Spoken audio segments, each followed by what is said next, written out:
அப்படி அறிவுறுத்தல். நாடகத்தால் உன் அடியார் போல் நடித்து ஆட்கொண்டுட்ட, எதுக்கோ உபயோகப்படுவான்னு ஆட்கொண்டுட்ட. ஆனா அறியாமையினால் வினையில் அகப்பட்டு கிடக்கின்ற. சரி, நீ ஆட்கொண்டுட்டேன்ட்டு வேடம் தரித்து மெய்யடியார்களோடு அமர்ந்திருக்கின்ற. எதற்காக? அவர்கள் எல்லாம் உன்னை மெய்யா வணங்கும் பொழுது அவர்கள் கூடவே நம்மளும் பயணித்து திருவடியை வந்துடலாம் அப்படின்னு. நாடகத்தால் உன் அடியார் போல் நடித்து நான் நடுவே வீற்றிருக்கின்றேன். வீடு அகத்தே புகுந்திடுவான் மிக பெரிது வருகின்றேன். ஆடகத்தில் மணிக்கொண்டே இடையறாத அன்பு நீ கொடுத்து அருள் புரிய வேண்டும். அன்பு நிரந்தரமாய் அருளணும்.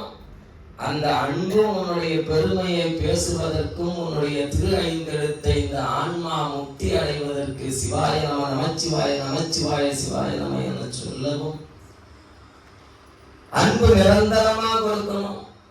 இடையறாத அன்பு கொடுக்கணும். எப்பவுமே இமைப்பொழுதும் நீங்காம இருக்கணும். நீங்க அறிவுறுத்தல்.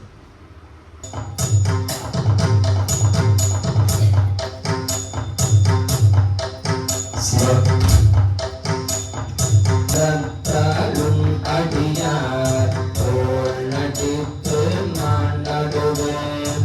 வீரகத்தே புகுந்திடுவான் மிக பெரிதும் விரைகின்றேன்.